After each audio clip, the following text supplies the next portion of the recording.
Cool. Patrick is in his 4th season in the NFL, spending his first 3 years and playing 37 games with the Miami Dolphins.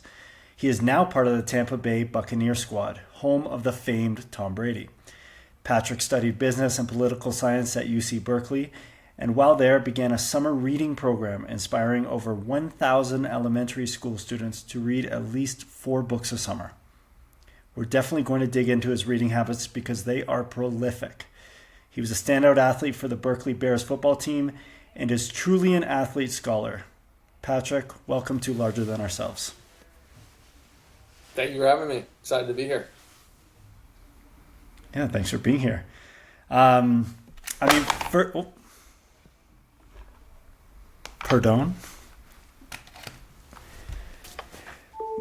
Classic case of being able to edit.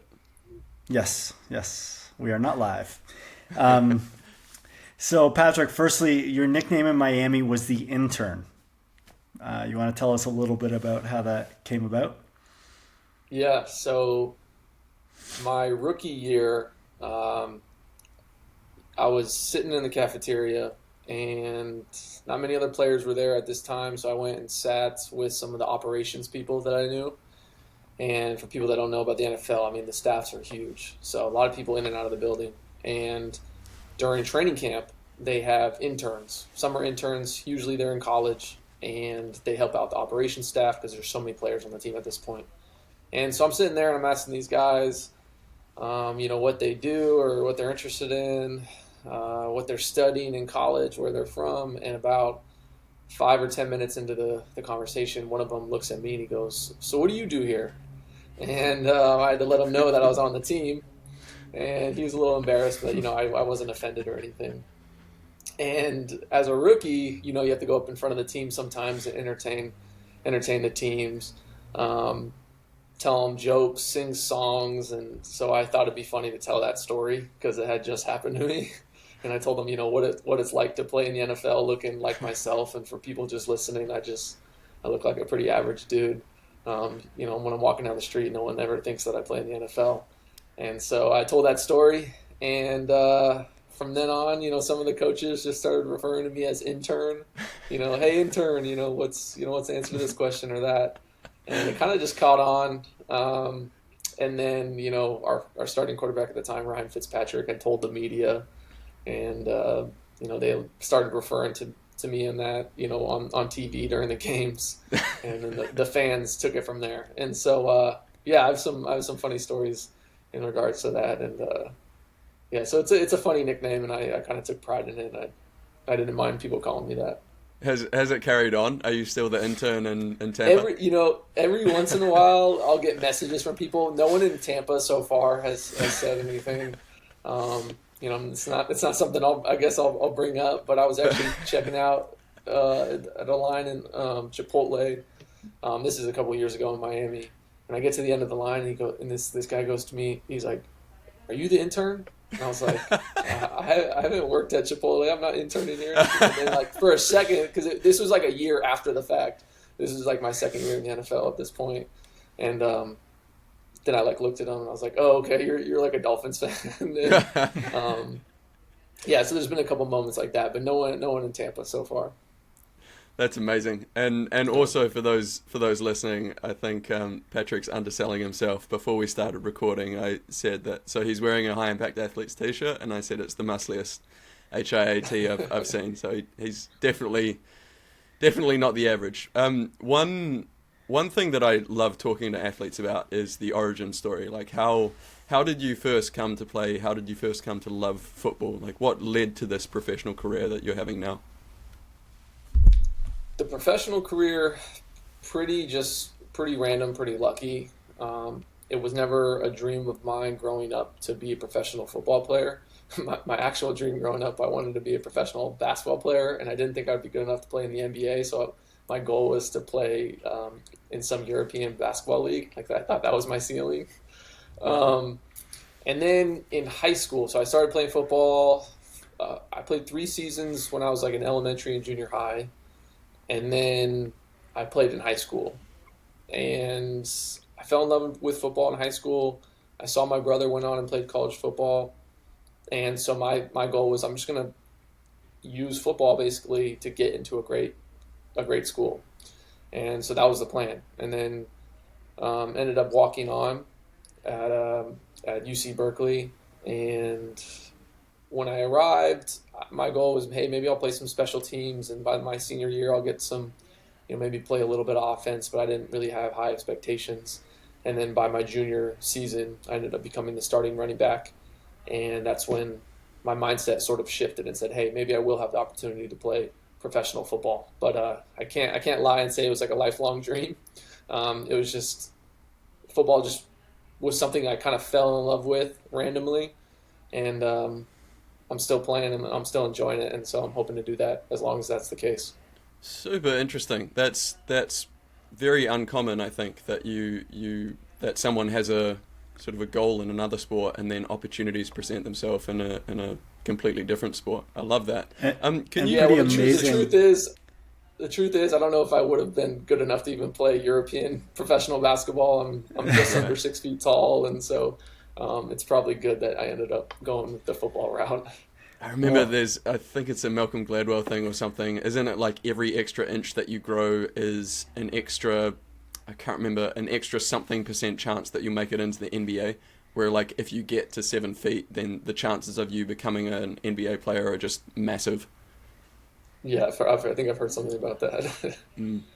Makes sense. I mean, it is also pretty interesting with a sport as popular as football. I mean, that is a really intense kind of position to get into the NFL, and to just kind of quote unquote fall into it more or less is pretty incredible. It speaks to what kind of an athlete naturally you must be to have that ability to walk on at UC Berkeley, and then by your junior year, you're the starting running back. Obviously, you have a good work ethic, but you've also got some gifts.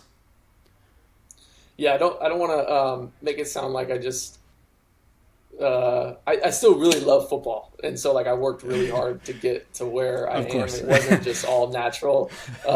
Yeah, I don't want to be taken as if I'm just I just walked, showed up and ended up being the best player, on the field at some point. It was never like that for me. I always kind of had to grind it out to get better at football. Each year I was in college, and then still trying to get better each year that I'm in the NFL, because there's a lot of stuff I can get better at.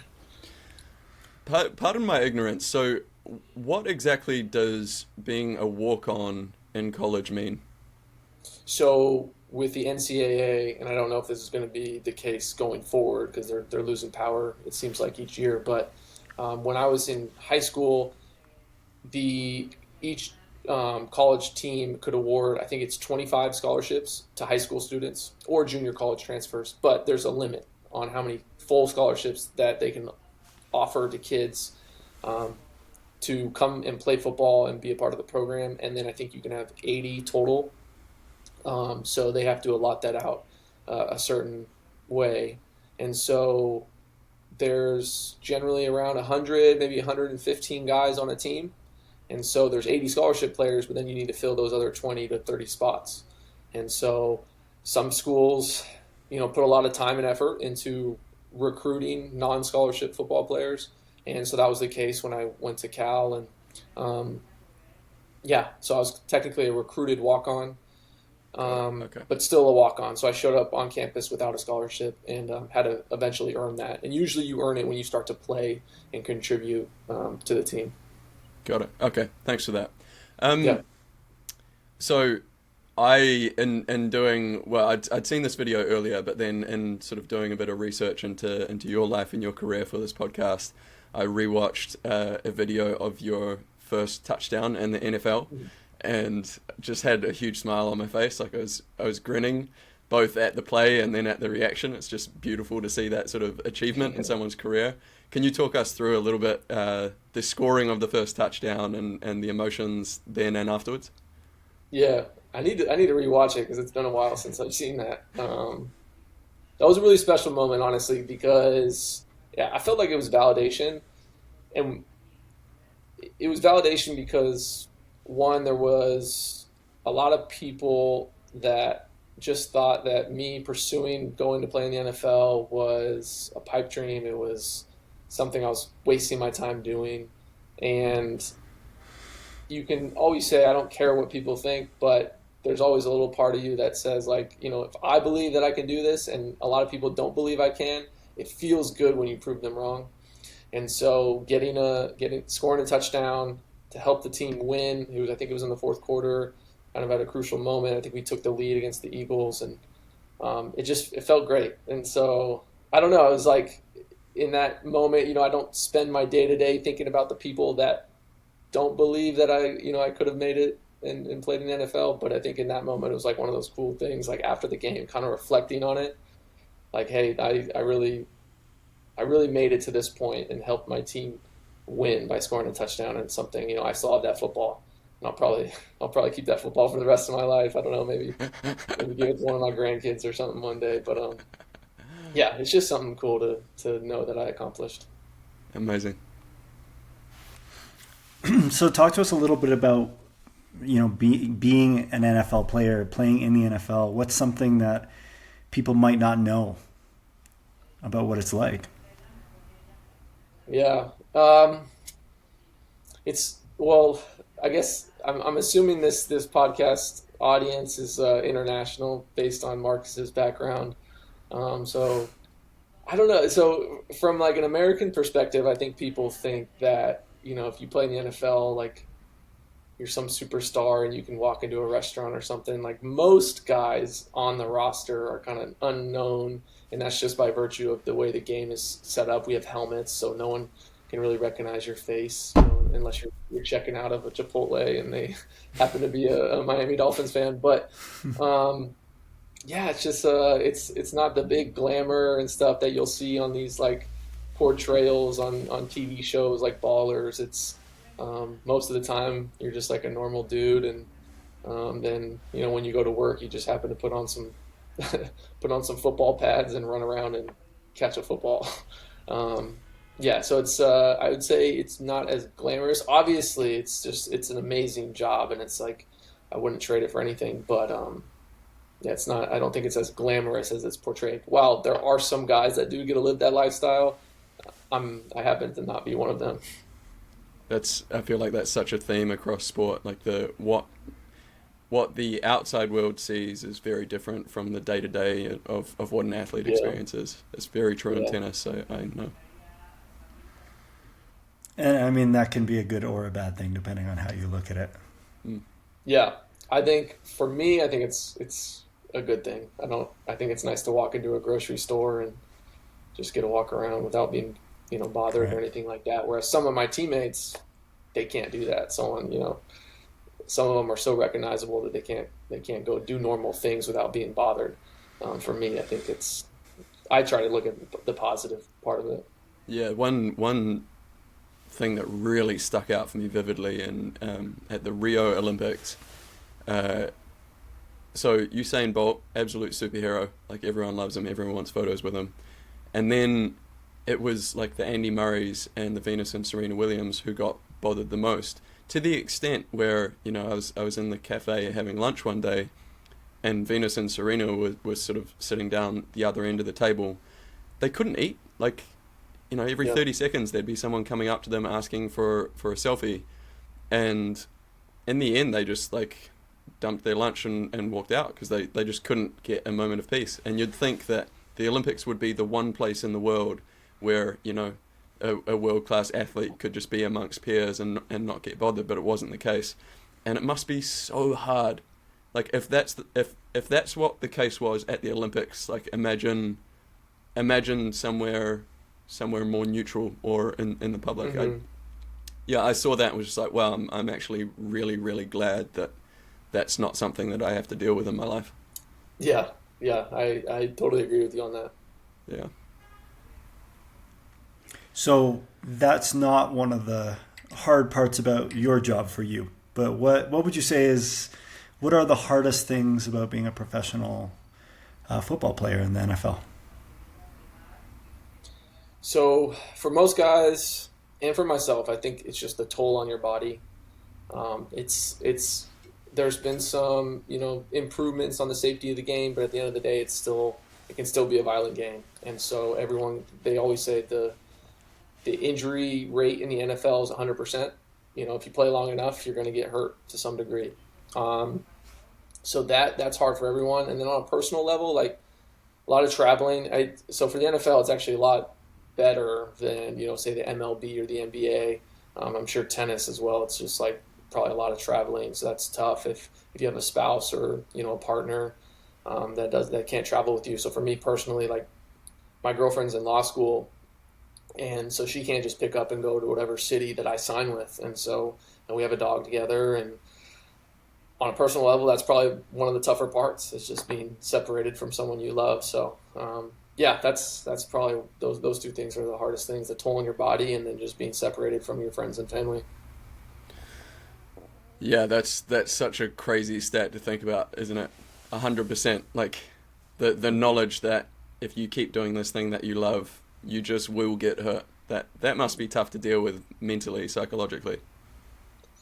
Yeah, it's weird. It's like when you take a step back, you're like, wait, maybe this isn't how things should be. But I don't know. It's just it's part of a game, and it's part of it's something you love doing. Luckily, I haven't had too many like serious injuries. I've been able to bounce back from everything that has come my way, and I think that's the case for most people. But at the end of the day, there's still some serious injuries that guys deal with. So it's a scary thought, honestly. Yeah. And so demonstrating my ignorance again, I don't have a full concept of, so in the NFL you have rosters that are really big. How many people are on what you might call like the starting team, and then there's a practice squad, and then is there a wider squad beyond that? Like how does that work? So during the season, there's what they call the 53-man roster. And so those are all the people that can play. And then during, just as much as part of the team, except for those Sundays where guys are playing, is what we call the practice squad. And traditionally, I think when it started out, it was like 6 or 8 people. Then it bumped up to 10. And then most recently now, because of COVID originally, but now they've just kept it that way because it just makes things easier to plan, is now we have 16 guys on the practice squad. And they can be elevated for a certain number of games before they get signed to that 53-man roster. And so, that's kind of how it is during the season. And then I alluded to like a bigger roster size in a previous answer. That's what they call the 90-man roster, and that's during training camp. And during training camp, you have so many practices and all this stuff. You just need more bodies. And so those 90 people are fighting to – not physically fighting each other, but, fighting for a spot to make that 53-man roster. And so right now I'm on the practice squad with the Bucs. And basically my job is to, practice as hard as I can, help the first team defense prepare, and then stay ready. So if anything happens to another running back, then I'll be, hopefully ready to step up and help our team win and play. Got it. Okay. And when you say elevated, you mean like those 16 on the practice squad, for if someone gets injured, then being elevated would be being put into the playing squad?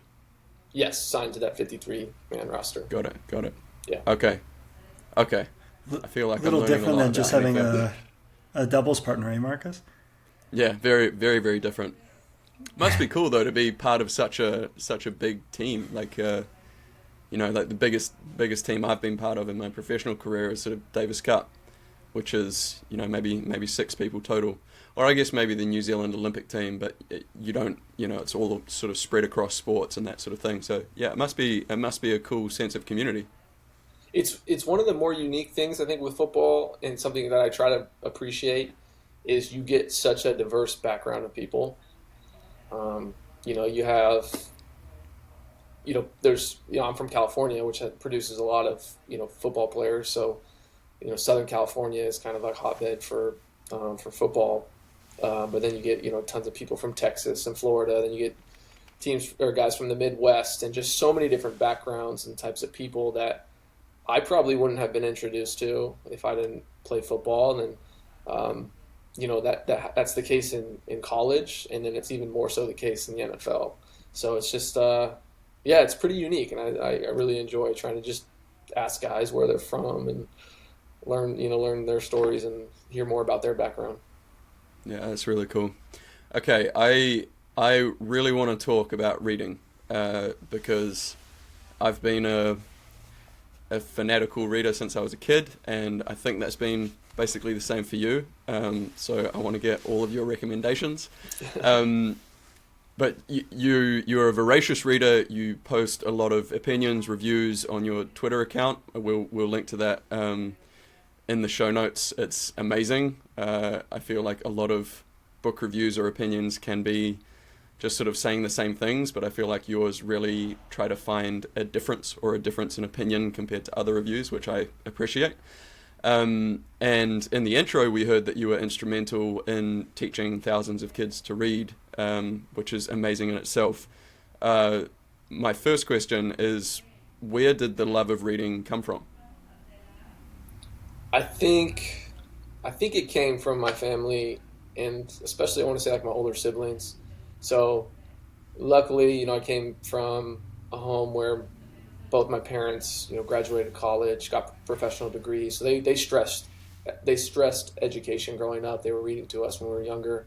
And then I always saw my older sister just always reading a book. And I don't remember this, but apparently when I was like a little kid, I used to pretend to read chapter books because I thought that was cool. So I think it's like a little bit of luck, a little bit of environment, just happened to, just think it was cool since I was a kid. And so I think that's where the love started.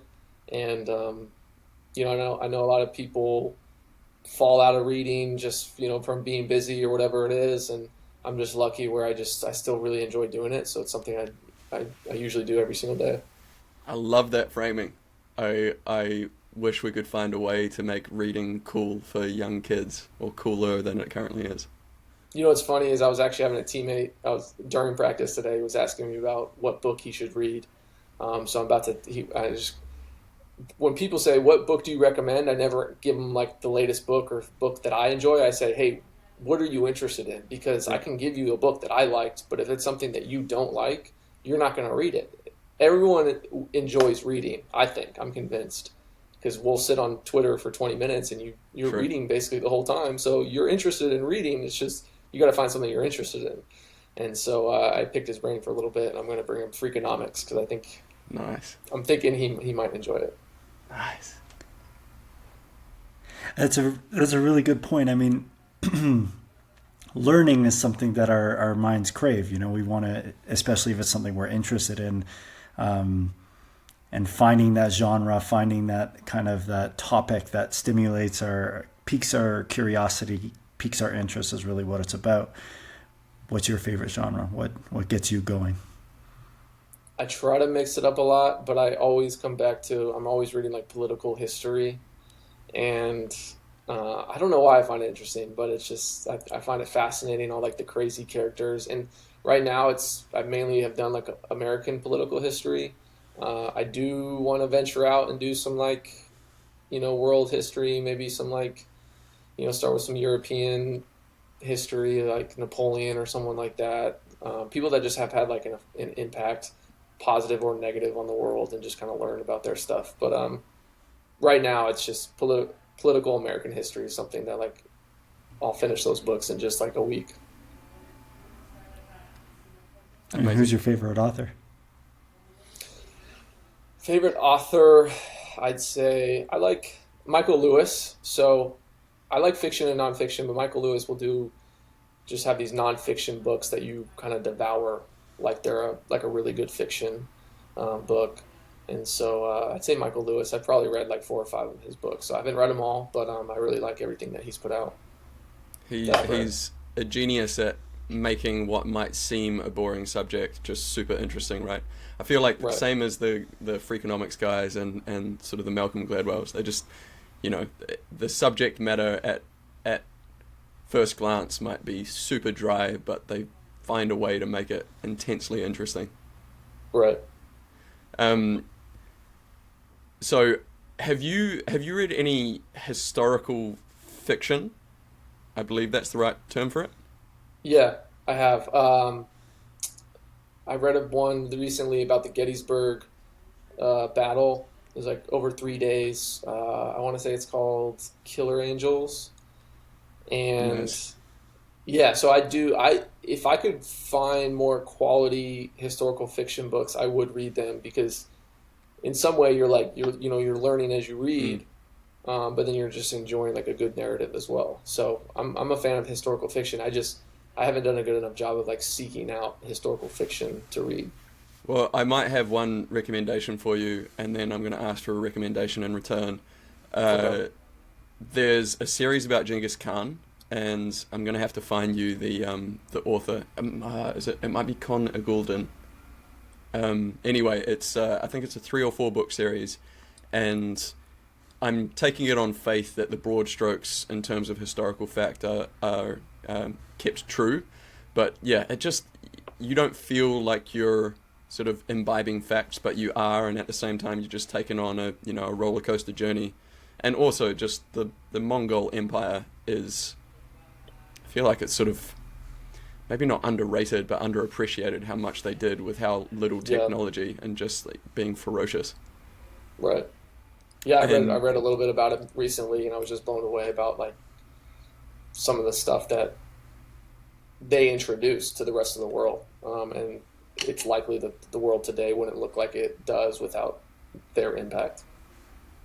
yeah, yeah, and then okay, I'm not going to say the next thing because I think it'll be a spoiler, but the world could also look very different if one quirk of history hadn't turned out the way it turned out. Um, that's hopefully that's a little teaser to get a lot of people to read those books. If you had to recommend one fiction book, Okay. and I'm aware we're getting into recommendation territory, which hopefully on the fiction side is a little more free-handed. What is there one that sort of stands out to you that you've read?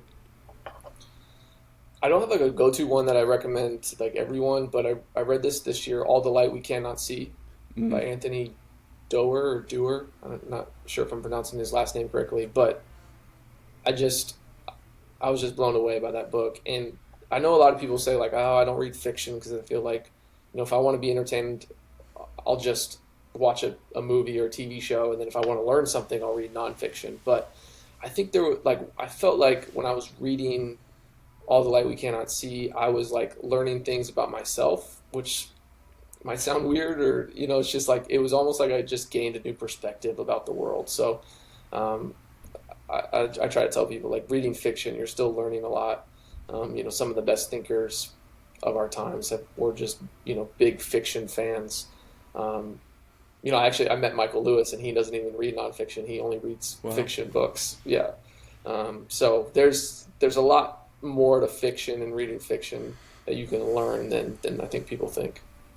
I completely agree with that, and I think really good fiction writing is a deep dive into human psychology and human Yep. dynamics. Yeah, Yep. yeah. Um, so this is a bit of a tangent, but in my research, I discovered a little factoid that you were a producer on a song called "Small Town," and despite my best efforts, I couldn't find it. So where can we listen to "Small Town"? How did becoming a producer come about? And yeah, just what's the story there? I think the song might be available on Apple Music. So maybe I don't know if you're looking on, or maybe it's on Spotify. I'm What not do, really what do we sure. what do we search for? Because I searched "Small Town" across all platforms. Oh, okay, that's probably like too big or too Yeah. wide of a search. The artist's name is Slow White, SLO, Okay. and then White. It's a play on words of Snow White, I guess. And I'm from, I grew up in an area where it's referred to as Slow, which is initials, or I guess that would be, yeah, so for San Luis Obispo. Right.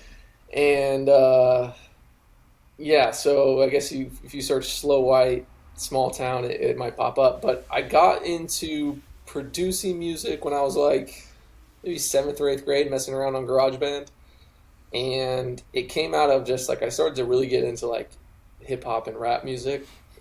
Um, and I didn't think I could be like a rapper or anything. I wasn't that into DJing, so I was like, okay, the only way I could participate in this is if I get good at like because I used to mess around on the piano a little bit, but if you know how to play piano and you figure out the production software, you can, make some cool stuff. And so I feel like this is going to be another story of like I wanted to be a basketball player, but I ended up being a football player. I wanted to be a rapper, but then I ended up just being like a super successful classical violinist or something. No, I never got like amazing at producing beats. I got like competent enough where I would just send them to rappers, and then every once in a while a rapper would be like, oh yeah, I'll use this. Cool. And so I have like maybe like 8 or 10 songs that guys have used, and just this rapper happened to like upload it online and put it on like iTunes at the time. And so I think it was just something that like I had put, like when you put on the bottom of your resume, you put like an interesting fact. Like that was one of the interesting facts or something. And then Cal, when I was in college, did like a profile on like my music production because they tried to show, stuff that players did off the field. And I think that's kind of how that got out into the world. That's really cool. Do you still do any music? Every once in a while, I'll get like an itch to, make a beat or something. But I kind of lost. I used to have it, but it, I used to be really a lot more smooth on with the, playing the keyboard. But nowadays, it's just kind of when I'm feeling it and don't have anything else to do. But I'm not like good enough to like send it to people to use anymore. At some stage, I really want to see a hip hop album by the artist, the Intern. That could be my name. Okay, maybe I'll keep that in the back of my mind. I never really had a good producer name, so maybe that'll be it. The Intern's good. You're gonna get a credit for that, Marcus. Well, you know what? Sport, as you know, sport has a window, right? Your body can only kind of last so long, but I feel like sitting in a chair and producing music, you've got a much larger window. So maybe this is we're helping you figure out your next steps after football. That's my next career. Yeah. Okay. Injury rate is a little lower. Yeah, it is. Yeah. Maybe some carpal tunnel, but I think with some proper prehab, you'll be okay. Let's switch it up a little and kind of switch to the charity side of things. Who taught you to be charitable? Before we get into the charity ones, is like the sun's starting to go down in this window right here. Should I like try to get the lighting better, or do you think it looks okay for you guys? We can still see your face. Is that a little bit better if I do like less bright? I reckon it looks good. Yeah. Okay, good. that looks You fine. done? Okay.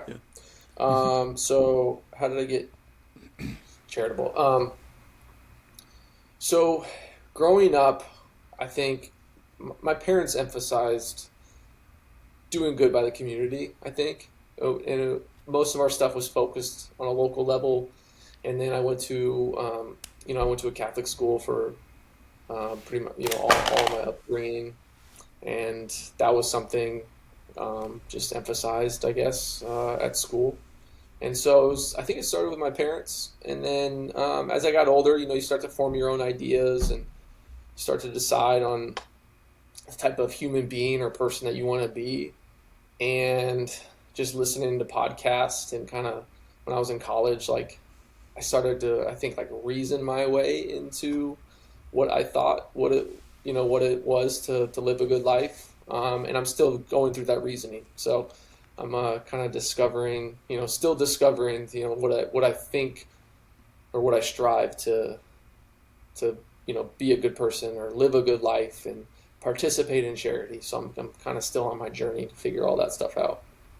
Are there any particular podcasts that you listen to that you felt sort of helped you on that journey?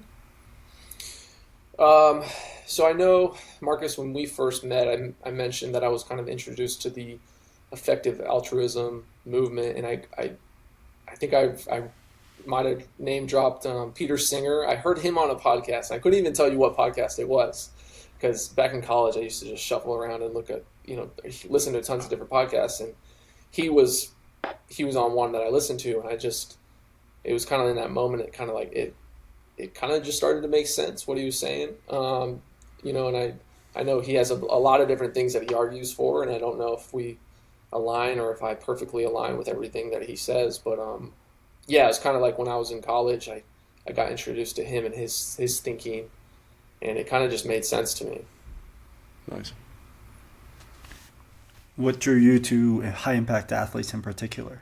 Like what was what was the route that you took to, arrive at this organization, other than the fact that it's amazing and Marcus, probably had some charming words to say?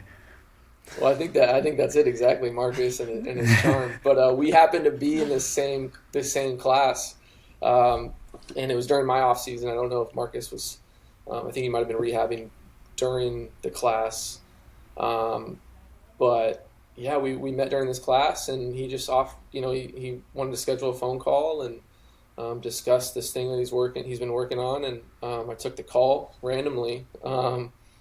And yeah, we were just chatting, and then I had mentioned the effective altruism thing, and he goes, "Oh, you know about that?" And I was like, "Yeah." And he goes, "Well, this organization that you're the founder, correct? And you kind of basically running it."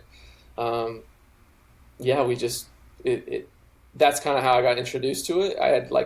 I had been introduced to the ideas, years before, but for whatever reason, never had followed through on committing to donating to the best charities in the world. I had done community work with the Dolphins, but had kind of forgot about this idea that I was introduced to in college. And I think Marcus kind of brought it back to me, and I go, that is something that when I was younger and before I had a job, I always thought this is something that I would commit to. And so Marcus and this organization basically afforded me that opportunity. It's something that I wish I had started sooner, but it's never too late to join, I think. Yeah, for sure.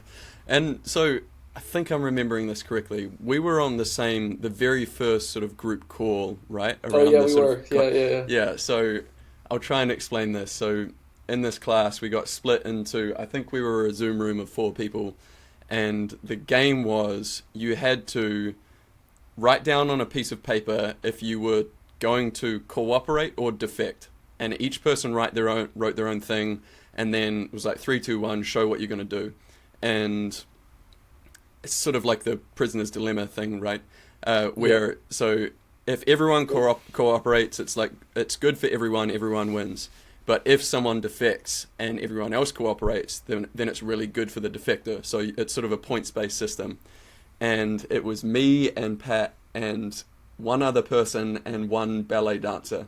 And I remember the ballet dancer because we were all, so we had quite a few rounds of showing our cards and noting down the points, and then you have a conversation about okay, so let's get this straight. Are we all going to cooperate next time so that we all gain points? Because it was our group and trying to get more points versus other groups that were doing it at the same time. I hope this isn't a ramble. I hope this is sort of understandable to some degree. No, anyway, I'm following. Probably because I was there, but yeah. So the very last round that we were going to do before we got called back to sort of present our points to the wider group, there had been some defections, and we were calling out the defectors "Oh, come on, you said you were going to cooperate." And then the last round we were okay, seriously, everyone's going to cooperate. And we all cooperated except for that one ballet dancer, and she was just I win. And it just, I don't know, it gave me an insight. I mean, I'm drawing a very broad stroke over ballet dancers here, but the cutthroatness of ballet, and I found it hilarious. So that was the first time that Pat and I met each other, was when we were both being shafted by a ballet dancer. Yeah, exactly. I remember that vividly. So you and I have spoken a bit about sort of end-of-year donations and your desire to help out in the global health and poverty side of things.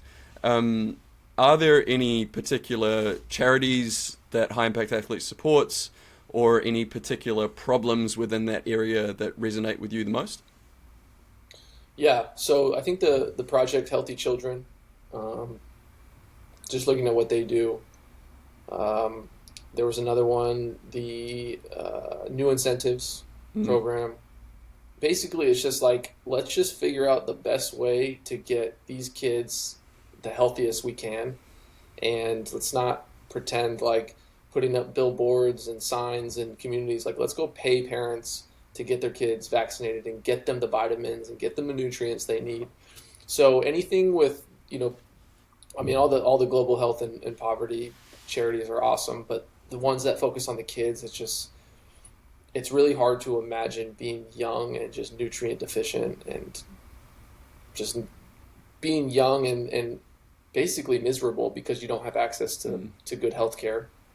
And so those are, I think those are the ones, at least this year, I'm going to be donating to. And yeah, I think those resonate with me the most. It's just so hard to imagine how many kids out there are just not getting the medicine and the vaccines and the nutrients and the food that they need. So I'm really excited to help support those charities.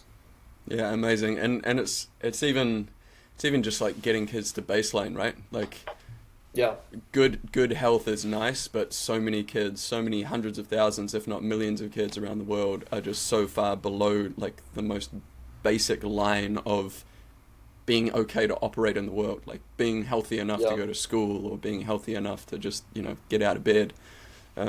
It's a tragedy, and it's really cool that charities like New Incentives and Project Healthy Children, or the other name they go by is Sanku, are so incredibly cost effective at helping kids be more healthy so that they can live better lives. I commend you for the research and education is something that's really important to me. But like you said, it's how's a kid gonna go to a classroom and learn for 6 hours a day if he or she's just sick, or malnutritioned. Your brain doesn't function the same as a kid with proper nutrition or a kid that's not sick. So I mean it's like a root problem that it doesn't solve everything, but it's going to help a little bit, it could help a lot actually.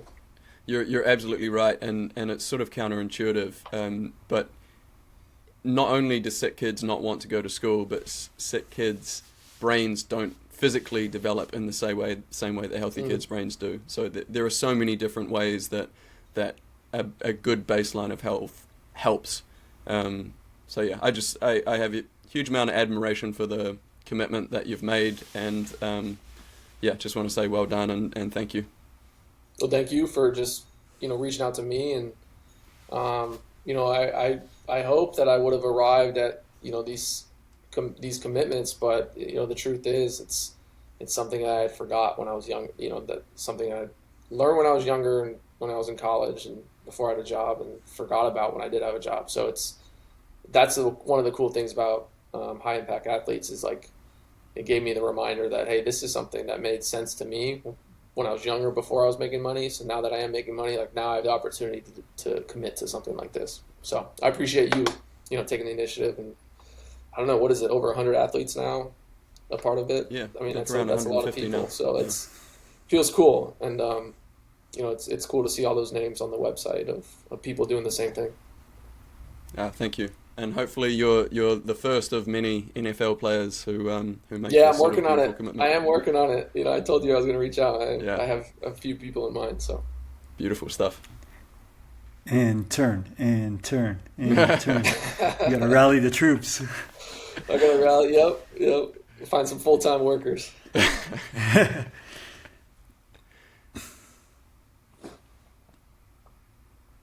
Oh yeah, next one's mine. My bad. How do you want to be remembered? That's tough. I don't know if it matters that much to me that I'm remembered a certain way. I guess I wouldn't want to be remembered in a negative way. So I guess I'll stick with that. That's kind of like my first intuition is like, I guess it doesn't matter to me whether people think I did great things, while I was alive. Even though, I would like to do some great positive things in the world, but I'm like one of 7 billion people. So maybe in my local community, hopefully people have a positive, thought about me when I'm, wherever I go. But as long as no one's thinking that I left this earth doing something negative, I think that would be a positive. I love that. Patrick, what do you believe is the most important issue in the world right now? Maybe I'm biased because I spend too much time reading the news and studying history, but I'm kind of worried about some geopolitical risks. And I know the United States isn't everything in the world, but there's like there's a study. I forget what an institute does it, but they rank the democracies of the world and how they're functioning, and the United States has just fell. It's gone to like a lower category, and as like one of the global leaders in democracy, that's something that worries me. I know New Zealand is like ranked number 1 or 2, so maybe the United States should copy whatever New Zealand's doing. But like for the future, with the geopolitical risks that we're seeing play out, and obviously like I don't have enough information to really make these like predictions and all that, but like I worry that with there being so much conflict and if countries start to stop working together, then we won't be able to solve future existential risks like climate change, right? Like if we want to solve something like climate change, which could be an existential risk for humanity, we're going to need India and China to help us solve those problems. So I don't know if like I'm qualified to really answer that question, but that's kind of what comes to mind when I think about that. Oh, you're definitely qualified to have an opinion, so don't downplay it. The way you see it is valid. And as someone who reads a lot, yeah. So someone who reads obviously, political science. Yes, there's a lot of information there that you're drawing from. So obviously, how like you said, how close knit the world is. To see these kind of issues and the stability crumbling a little is very concerning. Where do you see the world in 50 years? What do you think? What do you predict or consider the issues to be, or the greatest issues to be? Yeah, I think at heart, like I'm an optimist. So I think we'll figure it out. Over the last 500,000 years, maybe even longer in the arc of human history since like agriculture, we've trended in the right direction. So, I'm optimistic that, either innovation will help solve some of the problems that we see with climate change. So yeah, I'm optimistic. I think we'll figure it out, but it's gonna take more people either just having access to good information, people learning to have good conversations. It's like a lot of hard work needs to be done on the micro level to have an impact on the macro level. So, yeah, hopefully someone listening to this podcast is smart enough to figure it all out and be a part of the solution. But 50 years from now, I'm hoping that humanity's figured it out, and maybe we take a step back or we've taken a step back or two over these last few years with, whatever it is, the political polarization or, dictators kind of gaining some power. But, 10, 20 years from now, we start climbing back up and we learn from the mistakes that were made in the past. And, 50 years from now, we're in a lot better situation than we are now. That's my optimistic. I don't know if it's a take or if it's a hope, but that's my optimistic take for the moment. Yeah, I agree. That's very well put. Especially the part of the micro as the way to the macro solutions and innovation. Yeah. I think, as you said, humanity's done some amazing things over the course of our history, and prioritizing the solutions and putting the right minds in the right places with the right backing is really the way forward. Dropping our differences and reconnecting and finding our likeness as opposed to our opposites. More frequently, more. That's something we're more connected than not. Right. It's something people don't talk about. Is like humans in general have so many more things in common than we have differences, and the differences are awesome. I think it's cool to celebrate differences, but if you can come to a conversation or a place where you start, hey, we are more similar than we are different, and most people want something positive to come out of, whether it's interactions or whatever policies. Like, we all want something good to happen. Most people do. We might disagree on how that takes place, but if we come to the conversation believing that the other person also believes that what they think is the right thing to do would, have a positive outcome, I think conversations can go better. Kind of vague, but I think in general, that's like a good way to think about it. I completely agree.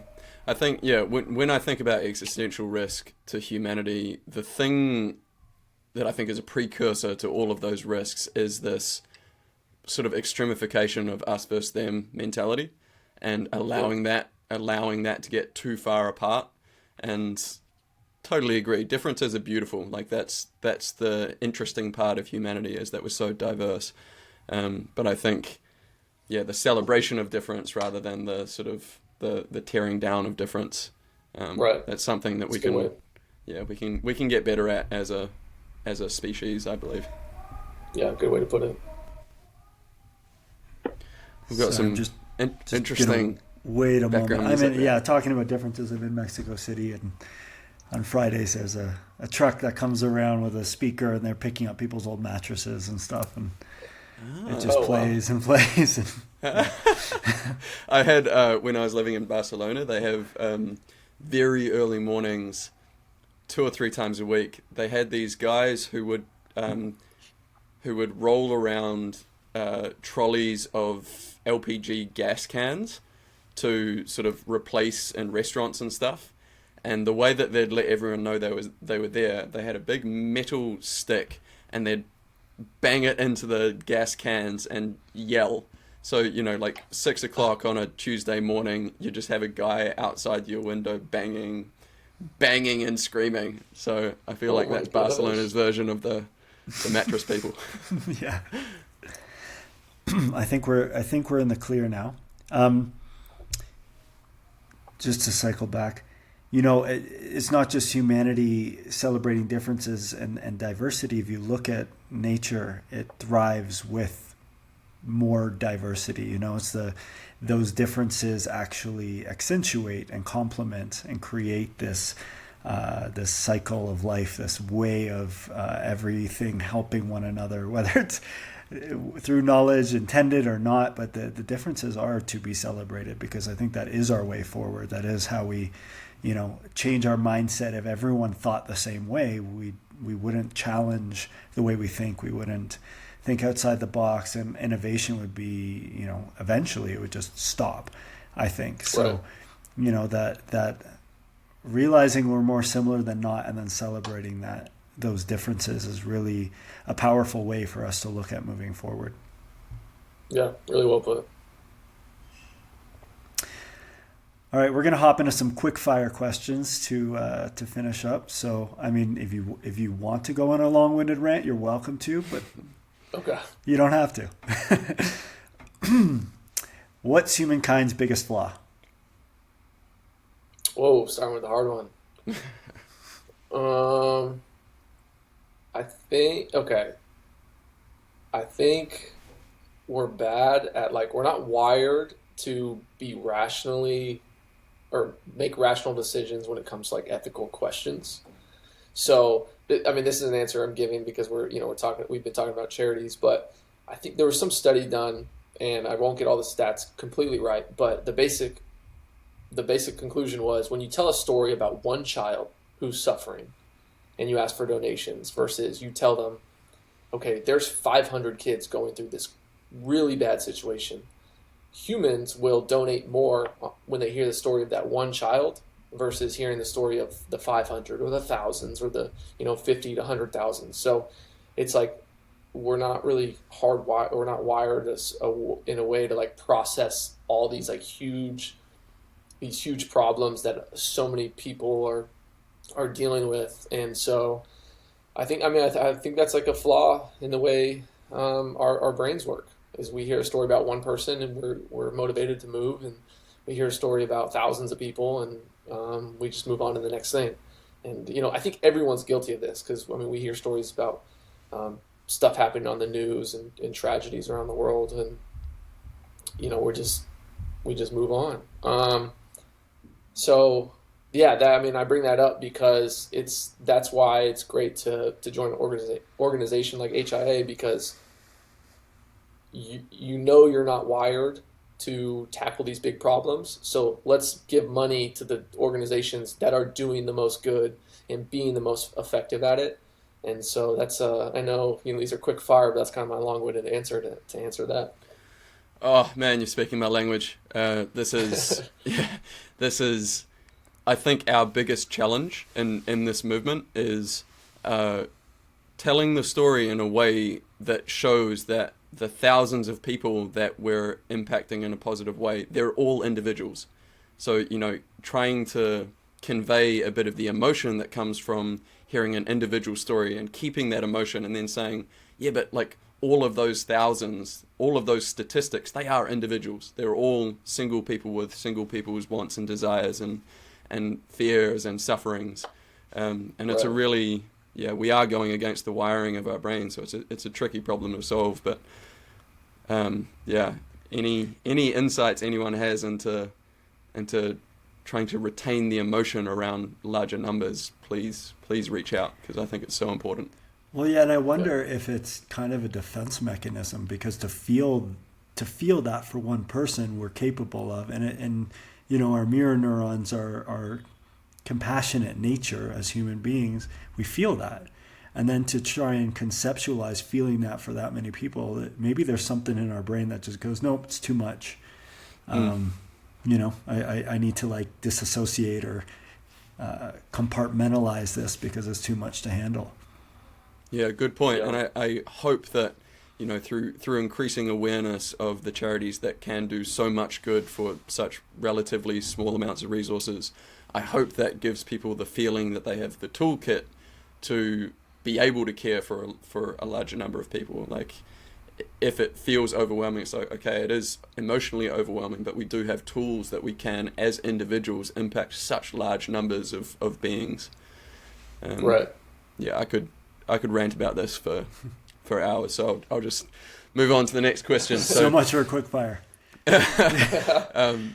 You spoke earlier about your beautiful doggo Teddy. Do I have that right? Teddy. Yep, Teddy.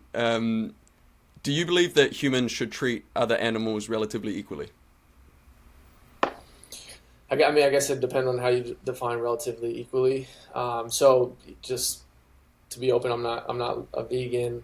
I still consume animal protein, but obviously, like, I prefer more, or to treat animals in a better way rather than just like packing them all into, I don't know, people call it factory farming, whatever it is. But I mean, to be honest, like, I'm not that well educated on the whole like animal production system, so it's probably something I need to learn more about. But I'm not like pro just like treat animals like they're they're not sentient beings, which maybe that's a bit of a contradiction. So yeah, it's like that's a tough question because I know I understand that you're vegan, and sometimes if you speak to vegans, they'll right when you say you consume meat, you're kind of like it's any like rational thought on participating in that industry is just unethical, full stop. And I don't know if I've arrived there yet. So I'm thinking through it, and yeah. I mean, what are your thoughts when I answer that question, and how I'm thinking through it? I'd be curious to hear. Really didn't want to put you on the spot there, and that No, really it's okay. wasn't the intention of the question. No, it's okay. And so I think basically the same as you. So I'm Okay. not vegan. I'm vegetarian. Okay. And actually, I follow a Peter Singer sort of line of reasoning around the way that I eat. And the whole idea behind it is to try to not cause unnecessary suffering with what you eat. So if I feel comfortable with where I'm getting eggs from, then I'll eat the eggs. There's, sort of the level of seafood below crustacean, so the likes of mussels, paua in New Zealand, I think they're called abalone overseas. It's like a bivalve type the science at the moment says that they are not sentient, so they can't experience suffering. So I ethically feel okay about eating them. So, I call myself a vegetarian. Sometimes I eat that type of seafood, so I think strictly that's probably not true, that I probably couldn't strictly call myself a vegetarian. But the thing that I rail against is unnecessary suffering. And that's why, I come from a farming background. I come from generations of farmers in New Zealand, and the type of farm that I grew up on, the animals live great lives. So what I push back against at a really deep, visceral level is seeing factory farms, seeing the way that animals are treated as commodities rather than as, beings that just, if they don't need to be suffering, then I don't think they should be. That's the way that I think about it. But also on my end, it's a constantly evolving framework, and I think that's probably the same for everyone. Everyone's learning all the time. Right. Yeah, it's tough because it's like I treat my dog as if it's like just completely equal with me. I mean, I probably treat my dog better than I treat myself in terms of like the care and how what I feed him and all that. He probably eats better than me. But like it's kind of like the thing we just talked about before. Like it's a human flaw. Like I feel so connected to this dog, and I see other dogs, and humans like have that natural biological connection to them. But then when we go to the grocery store, we don't feel the same about whatever meat or whatever product we're consuming. And it's like, are you being logically consistent where you think, hey, this sentient being that I spend every day with is equal to me, but these other sentient beings are not. So I haven't figured it out yet, but it's interesting to hear different people's thoughts on it, honestly. If I may jump in, as I do follow a fully plant-based diet for about 2.5 years now, and I've kind of I was raised vegetarian, and then I started eating meat around 19 or 20 years old, and ate a lot of meat for a number of years, and then I kind of was dabbling in changing things up. I watched Game Changers. I was like, oh, interesting. I do feel better when I don't have dairy. I'm gonna cut back on some red meat, see what happens. And then I did my own kind of research into factory farming, and it's interesting because there were a lot of psychological things that I had to sit with myself and kind of access and understand. It's like, why is it that we look at certain animals and feel a connection to them in a different way? From North America, where maybe we're not used to seeing as many stray dogs. We travel to other countries and there's many stray dogs, and it like breaks my heart. Why is it that I feel that way and not that way about another animal? And I think, man's relationship with animals over so long, the domestication, the farming, there have been, and Marcus, you come from farming, there are regenerative farms that work with the animals. There are farms that treat animals very well. I personally chose my choice to try and just, step back from all of it because I became super overwhelmed. I dove really far into watching a lot of what goes on, and I just kind of it cracked me open. But I think there's a difference with how we do it, like the intention. The mass production becomes more important than the sentience, and then the sentience becomes a nuisance, and then that pain and suffering is in the way of us getting our products out quickly, and then the products are in the grocery store packaged as like this nice, here's like a piece of, a clump of cells that are digestible for you. You're going to eat them. You see it as food, and you've been programmed to see it as food. And so for me, it was a really fascinating process to unravel that psychology, to actually question where I stand with it, So I think, like there are some vegans who are very, they feel like they're standing up for the voiceless, and I understand that. But at the same time, it's a process, and I think everyone has the right to their own interpretation.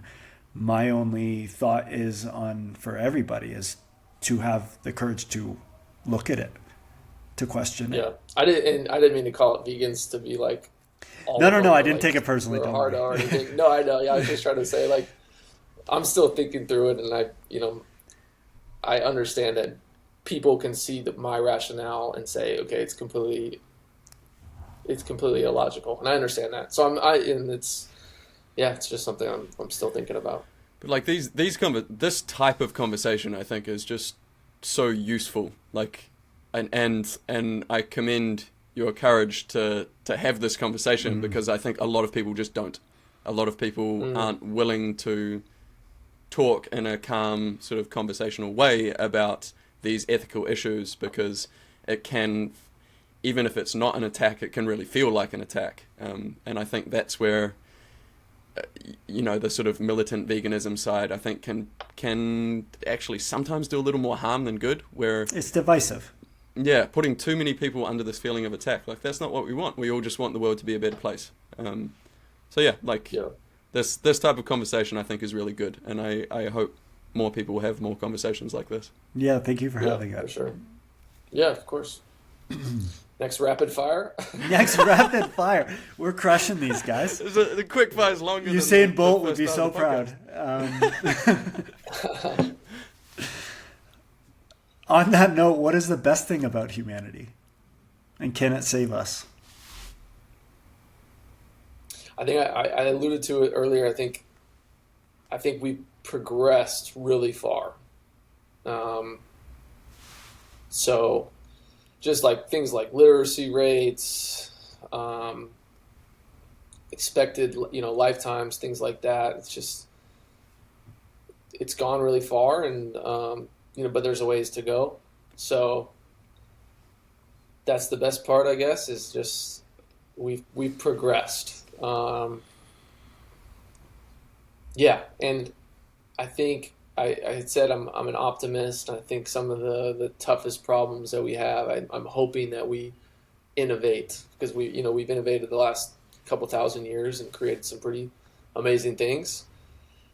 Now the issue is sometimes the innovation leads to negatives, and so like I'm hoping that we figure out how to rein the negatives in, the negative externalities and all that, and just continue to innovate to create more and more positives. So I'm optimistic on that we will do that, but it's going to take. I think it's going to take conscious effort, right? Like if we just let innovation run without any sorts of people or organizations or governments trying to rein things in and be smart about it without long-term planning, there could be some negative effects. But yeah, I'm optimistic that human innovation will solve a lot of the problems that we have. For example, let's say we just develop meat or lab-made meat that's like indistinguishable from animal-based meat. Like, I think most people are going to be on board. Yeah. And let's say it's cheaper. Let's say you can get a filet mignon that's cheaper than buying it from one that came from a cow. I mean, most people are going to choose the cheaper option. So if we innovate and create like a great product that solves a lot of things. One, like we said, with the ethical things, but also with the environment and how much farming, the cost of farming on the environment. So, yeah, that's kind of a hope of mine. Yeah, I'm so on board with that idea, and I'm just so keen for it to happen soon because, like growing up on a farm, I love the taste of meat. I ate it until I was 25 or whatever, and ate a lot of it. So as soon as there's a sort of a cultivated meat that's within my affordability range, I'm all for it. Unfortunately, I think it might be some years off, but yeah, that would be amazing. I don't think the Beyond Burgers are that bad. I love them. Those yeah, I've had them a couple times. Actually, so I think the best burger I have ever had, including meat and plant-based burgers, was a Beyond Burger in a little cafe in Barcelona where they sort of did their own home smoking and pickling of the stuff that went around it. Oh, cool. It's so good that, I mean, my wife has seen me eat this burger a few times, and like, it's quite common for me to take my first bite and then just start laughing because it's just such a good burger. Oh, wow. So yeah, Beyond's amazing, Impossible's amazing, and I think it's just going to get better and better. I think eating plant-based is getting easier and easier as we go, which is a good thing as well. I think this is the most difficult question, and we're saving it for last. What are the 3 biggest things that define you?